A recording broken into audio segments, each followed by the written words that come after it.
E eu vou falar para vocês que o problema entrou na igreja. Não posso dizer o nome aqui, mas tem um teólogo muito importante lá na Europa, só para a guisa de ilustração. Um teólogo muito importante lá na Europa que disse que agora essa questão dos LGBTs está na ordem do dia. Ele disse, olha, pelos meus estudos, não sei o quê, minhas análises, a minha conclusão é que é muito provável que os apóstolos tenham tido relações homossexuais uns com os outros. E que Jesus também. Disse o cara, que é padre. As minhas conclusões aqui, não sei o quê, os meus estudos, me levaram a suspeitar de que os apóstolos muito provavelmente namoravam uns com o quê? Com os outros. E que Jesus Cristo fazia isso também.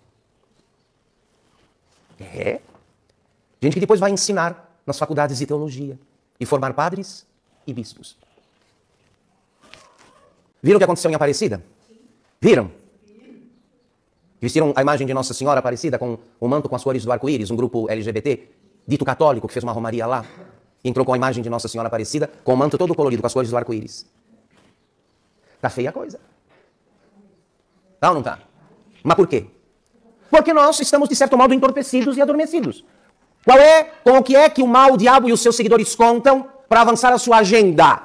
Com o sono, a sedação dos católicos, que aceitam o argumento de que mas não era assim, mas agora é. Ou dos católicos que aceitam o argumento da maioria. Não, mas como não é qualquer coisa, como é que se diz? Se a maioria faz, está certo, a maioria matou Cristo. Lembram que Pôncio Pilatos tinha sido democrático? Era a Páscoa, e havia o costume de soltar, de anistiar um criminoso, por ocasião da Páscoa, por causa da festa da Páscoa. E Pilatos apresentou Jesus e Barrabás. Barrabás era um terrorista. A classificação de Barrabás era de ser um terrorista da época. Quem os judeus escolheram? Barrabás. Escolheram o terrorista. E Jesus foi o inocente, foi mandado para a morte. Foi mandado para a morte. Como se o número fizesse a verdade. A verdade não nasce do número. A democracia não faz verdade nenhuma.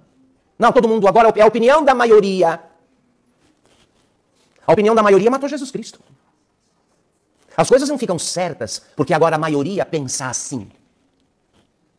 E muita gente tomada pelo espírito do politicamente correto ou da vergonha de Cristo diz, olha, eu não vou discutir esses assuntos porque dá briga, sabe? Lá em casa, meu filho não gosta dessas conversas, meu marido não aceita, então, assim, quando eu estou com eles, eu sou igual a eles. Quando eu estou lá com eles, eu sou igual a eles. Ninguém pode nem suspeitar que eu frequento a igreja, que eu comungo, porque fora da igreja, eu sou igual a todo o quê? Só que o todo mundo negou Cristo. Essa coisa que a gente chama de todo mundo negou Jesus Cristo, nosso Senhor. E você quer ser igual ao todo mundo. Imagina. Imagina. E as loucuras não têm fim. As loucuras não têm fim. Agora, em nome da segurança, eu já vi mais de um caso, uma flagrante violação da lei de Deus, do sexto mandamento, aqui. A mãe, em nome da segurança, porque o mundo está perigoso, não está perigoso? Imagina deixar uma moça circulando por aí à noite. Não dá? Então o que a mãe fez? Em nome da segurança da moça, separou um quarto na casa para dormir com o namorado. Ela está segura. Está dentro o quê de? Não faz mal que ela vai para o inferno. Não faz mal que ela vai para o inferno. Portanto, ela está segura, aqui dentro de casa. E deixou de ser casa e virou motel. Então foi esse tipo de medo, de vergonha, que nos engessou e que permite aos maus avançar com sua agenda. Até o surgimento, até o aparecimento do anticristo. E se não nasceu, perdeu a hora. Perdeu a hora.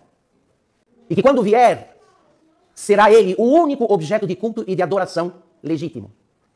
Quem tentar prestar culto a qualquer coisa que não seja ele, será considerado criminoso. Mas vamos ficar aqui e lembrar bem que quem escolheu Jesus Cristo foi o Pai, como fundamento de todas as coisas. E Jesus disse aos homens dos seus dias, a pedra que vocês construtores rejeitaram, tornou-se a pedra angular. Vocês, os pedreiros, rejeitaram a pedra que é a pedra de ângulo, a pedra de base de todo edifício.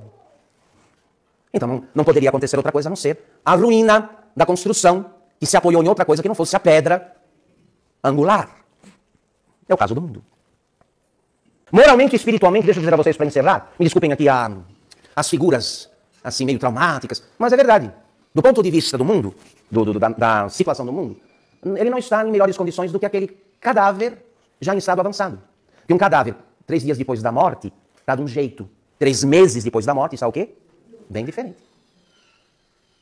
E eu não estou falando aqui de coisas, estou falando aqui de coisas que aconteceram semana passada, mês passado. Estou falando de coisas que já cobrem alguns séculos. Um movimento de negação de Deus e de seu Cristo que cobre alguns séculos. Quando se alguém me perguntasse, como é, padre, que o mundo está diante de Deus? Em guerra contra Deus. Esse mundo para o qual vamos aí, de peito aberto, de braços estendidos, atrás da última novidade para comprar, para comer, para curtir, para viajar, é o mundo que declarou guerra a quem? A Deus, nosso Senhor. Por isso, o Papa Pio XI, em 1925, se não me engano, 21 de dezembro de 25, quando ele publicou a carta encíclica Quas Primas, estabelecendo esta festa que hoje nós estamos celebrando, alertou o mundo a respeito do que viria pela frente.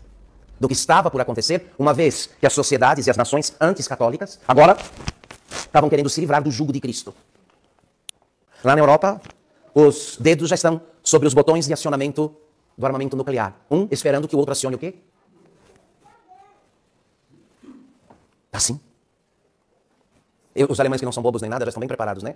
A Alemanha está toda preparada para a guerra. Toda. Jesus Cristo não é assunto só para oração. Nosso Senhor Jesus Cristo, como a igreja rezou, foi estabelecido por Deus para nele Deus restaurar toda a criação. Tudo! No céu e na terra. Só que o mundo moderno reverberou o brado dos judeus na casa de Pôncio Pilatos. Fora! Fora! Crucificam, não queremos que ele reine sobre nós. Então caímos no governo dos homens maus. A escória humana nos diz agora como devemos ser e o quê? E fazer. A escória. Gente sem moral, sem princípios,